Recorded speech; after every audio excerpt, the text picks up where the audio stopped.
G'day folks, welcome to Cinema Australia. My name's Matthew Eales and today I'm joined by John Howard. We're going to discuss John's new film, The Merger.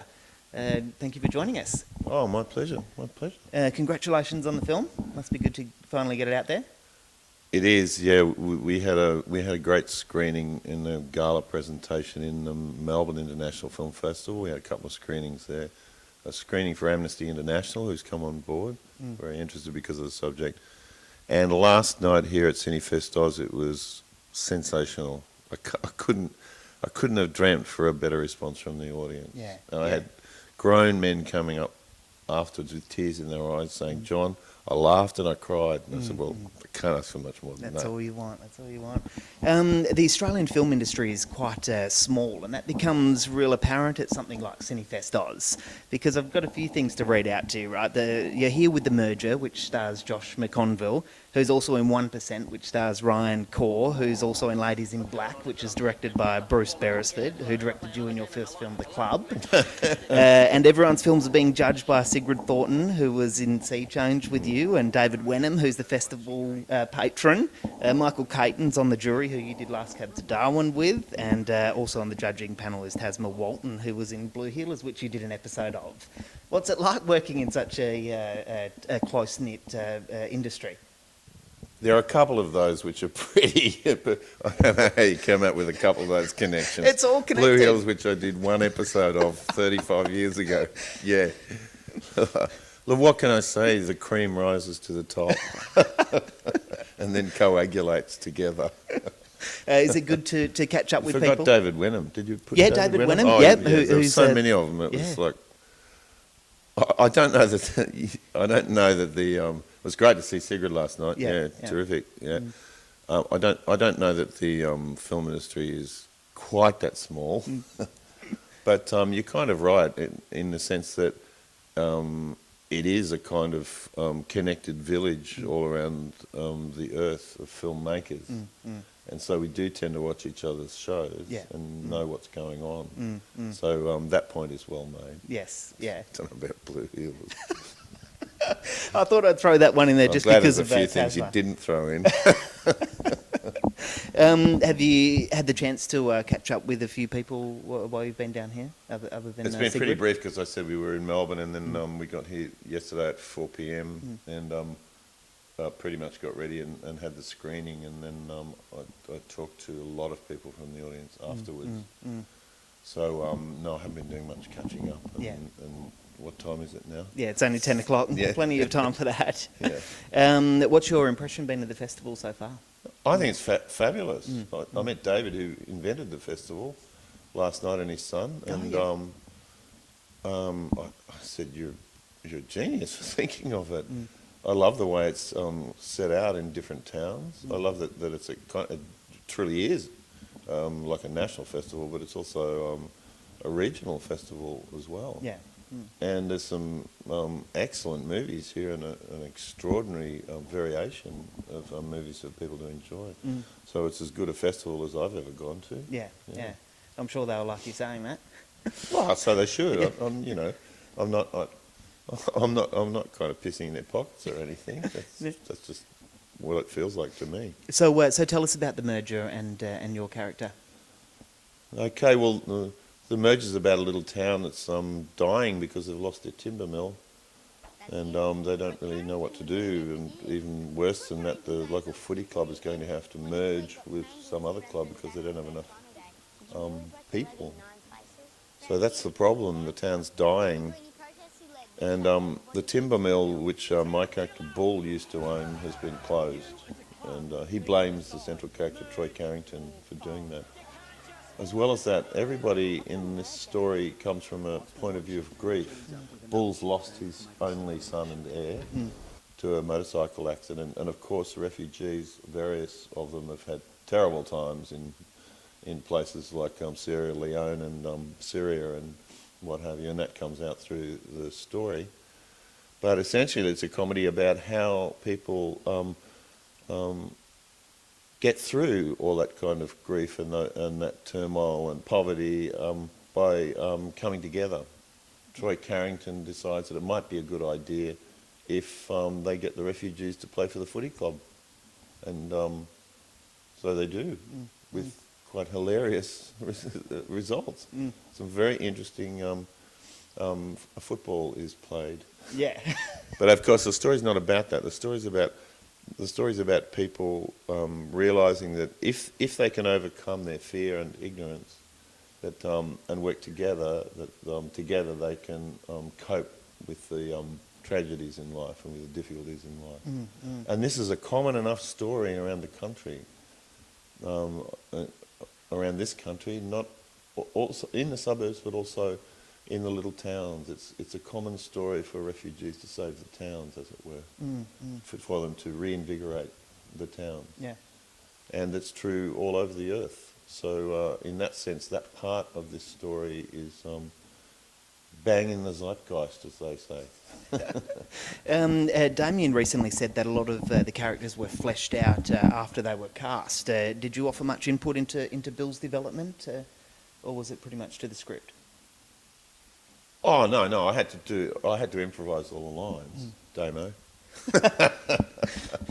The script was pretty well written. What I did was I went up to Wingham and to the last remaining timber mill that's owned by a family, to find out what he'd lost.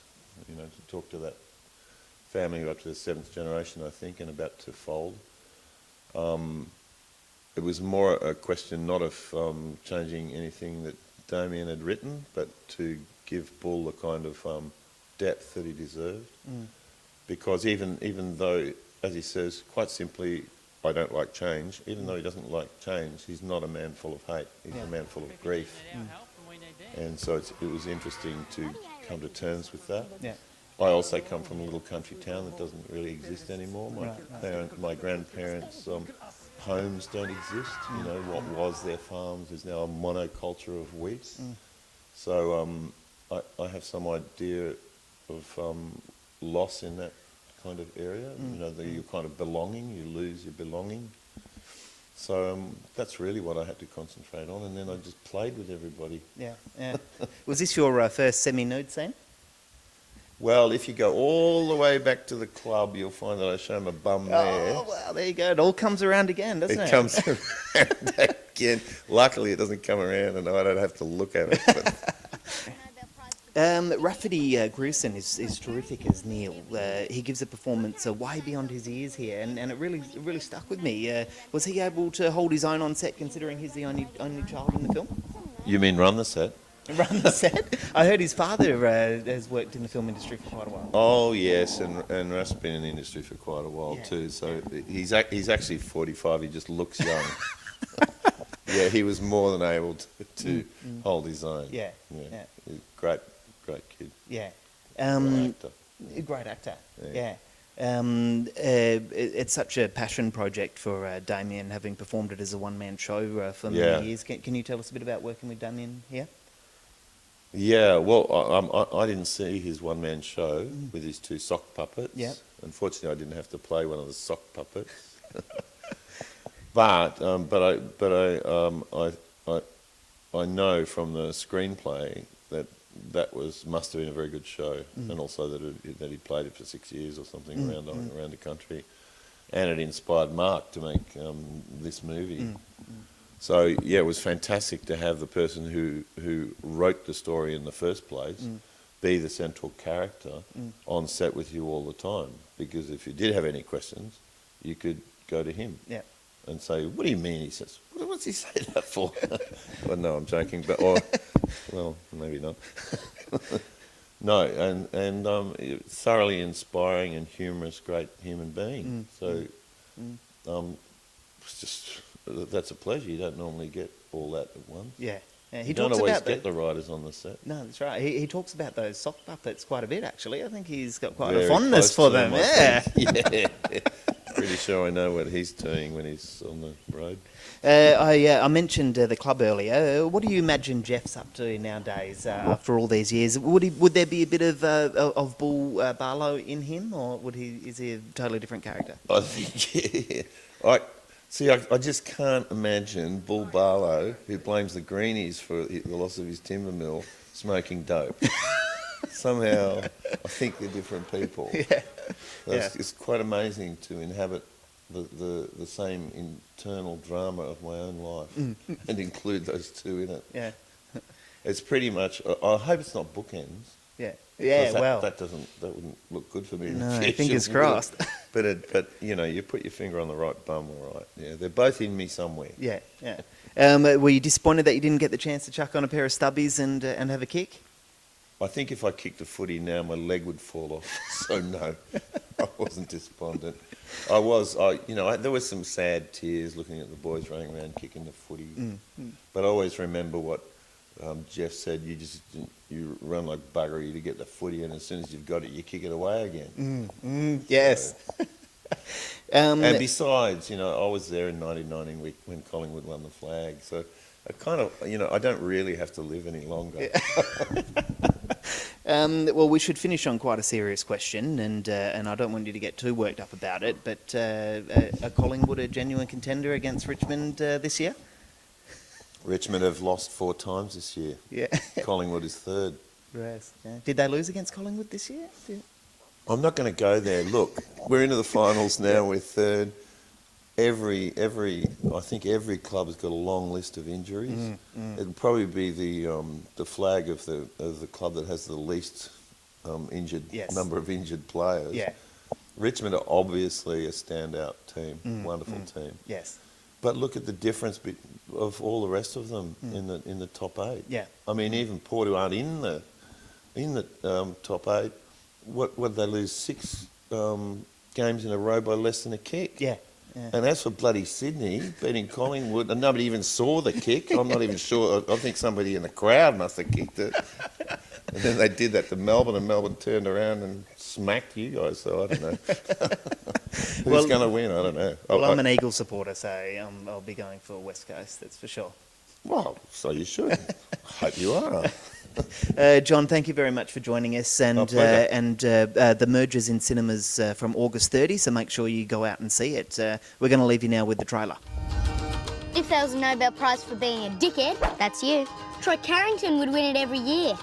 Troy Carrington's AFL footy career ended when his leg got mangled as he ran through the banner on grand final day. Did you really break your leg in 9 places? Round here we call him Town Killer, because of the Greenie protests he led that shut down the Bodgy Creek timber mill. Town Killer! You as a club need to decide, merge or fold. You can't just force us into a merger. What's a merger? Oh, it's when one shit team joins up with another shit team to make a slightly less shit team. You can get quadruple your funding by accessing grants to employ refugees for the rebuild. What good are club rooms if we don't have a team? These blokes can swing a hammer. I reckon they can kick a footy, yeah? I am very unfamiliar with this game. How's your English? English okay. Australian, not so good. Is that your family? No, this was already on wall when I come here. Of course this is my family. What do you think Saeed Creepy Man put photo of strangers on wall?